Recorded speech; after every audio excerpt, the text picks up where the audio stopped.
Okay. So somebody tell me the first part that they saw or found.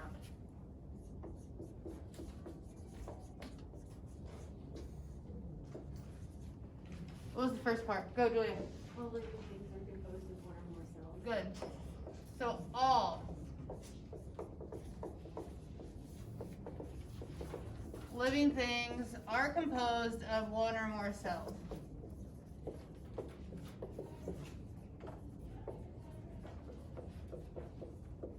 Okay, this means that we do have single-celled organisms. They do function just like we do. They have processes that they eat, they drink, they produce waste, they die, they live, the whole thing. But every single living thing is made of at least one cell, usually more. Questions on that one? That's pretty straightforward. I mean, the whole cell theory is pretty straightforward. Okay, the second one. What's the second part of the cell theory?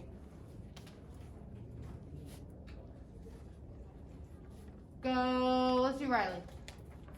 Cells are the most fundamental medium of life. Good.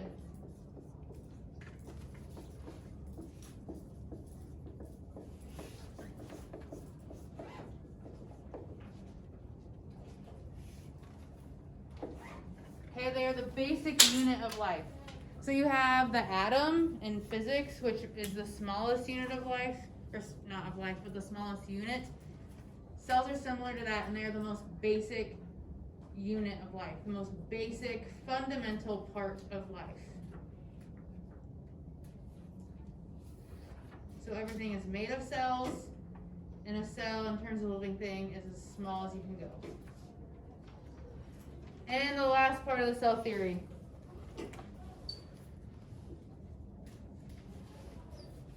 Anything go, Christina? All cells come from pre-existing cells. Also, organisms grow by adding on more cells, not by increasing the size of their cells. Good. So in other words, cells come from cells. You can't take a piece of plastic and light it on fire and create cells. Cells come from cells. And that big, that's pretty big. We just spent like almost a whole 9 weeks, or half 9 weeks, talking about mitosis and meiosis and how we get cells and how they grow. And we get bigger from growing, and that goes way back to the characteristics of life. You have to be able to grow, you have to be made of cells. All of these things are connected. All of them are connected. Okay, and so with everything, when in science, I don't know if you've picked up on this yet, we can say that every single thing, using the words all, none, there's always an exception. Always. So, some exceptions. You need to make a note of this somewhere in your margin.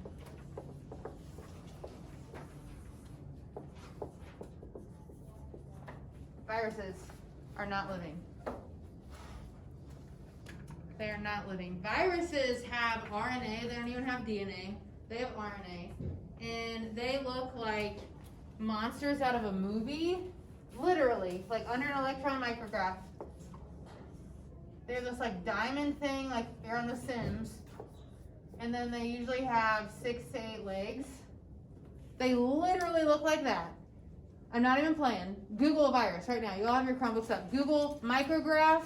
So micro and then graph, one word, of a virus.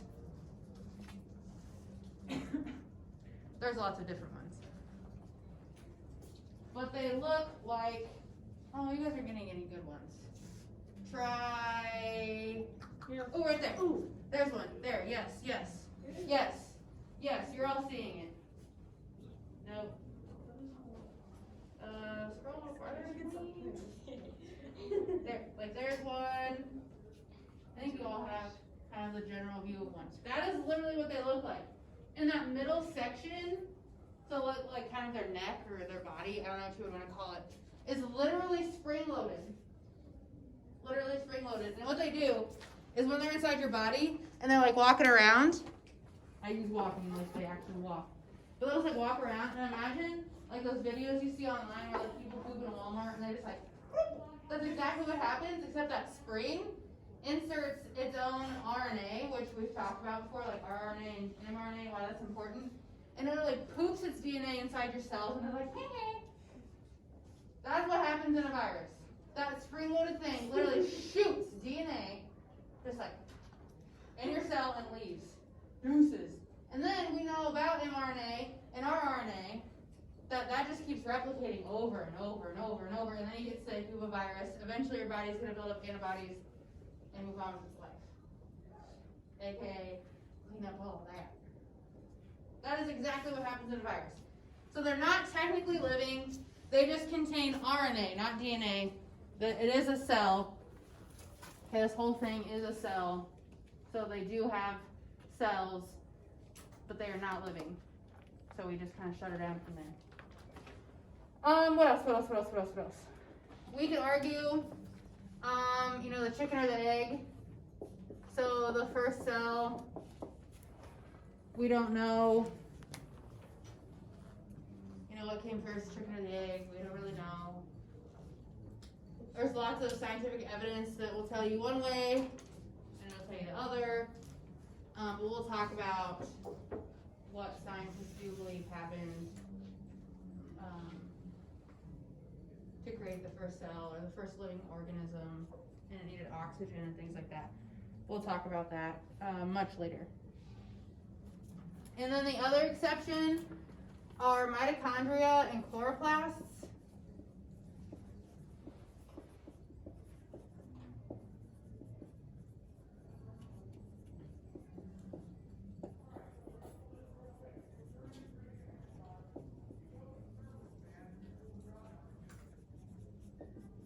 They reproduce independently, meaning they do it on their own. They, basically it's like a mitochondria or a chloroplast seed gets planted in a cell when it's new, and then it grows from that on its own. Because there are multiple mitochondria and chloroplasts in a cell, not just one. It's not like a nucleus. There's a lot depending on where you are in the body. So, for example, like your heart muscles are going to have a lot more mitochondria than like your skin cells. Those muscle cells are constantly working, so you need a lot more energy. The powerhouse of the cell. And we'll talk about these organelles in a lot more depth starting next week or tomorrow, depending on what the weather does. What's kind of cool, the only place in your body that you are identical to one parent is your mitochondria. We don't know why, but they come from your mom. 100% of your mitochondrial DNA comes from your mom. You get no mitochondrial DNA from your dad. Why? We don't know, other than it's carried on the X chromosome.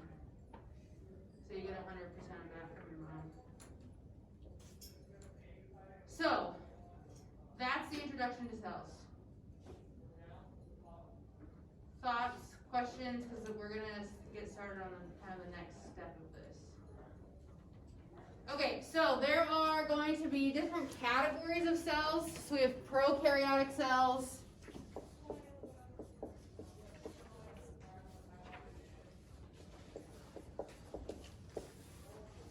And we have eukaryotic cells. You can just write this in the margin. There's really no place to put it yet. Ugh.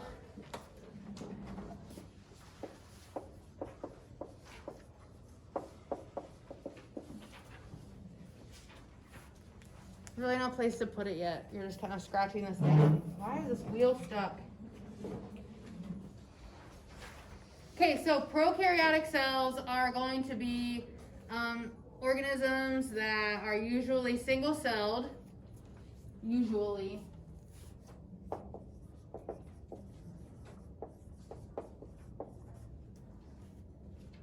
And they are generally bacteria. Again, there's exceptions to everything with cells. They are generally single-celled organisms, and they generally are bacteria. Eukaryotic, again, generally have multiple cells.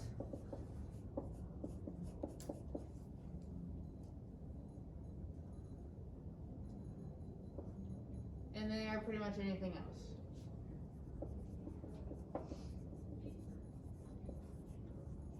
One way to remember the two, or between the two, the prefix "u" refers or means true. And it's because these organisms have a nucleus generally.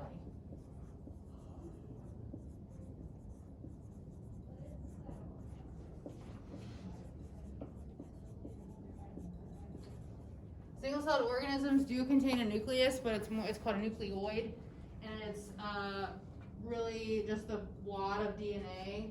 It has little to no protection. It just kind of sits in the cell, just for easy replication purposes. The prokaryotic cells aren't very good at mitosis and meiosis. They do it, but they're just not very good at it. And so they have what's called a nucleoid, which is a lot like a nucleus, but it's not a true nucleus. And so we know that eukaryotic organisms, eu meaning true nucleus, these guys are pretty much anything else that's not a bacteria. So plants, animals, some bacteria are eukaryotic when they cluster together, but those are the two big ones. And then if we break up eukaryotic cells even farther, we have plant and animal cells.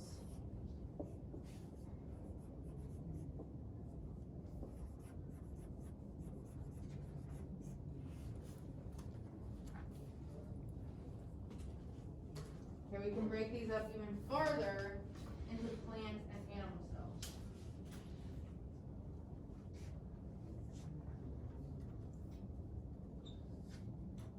From this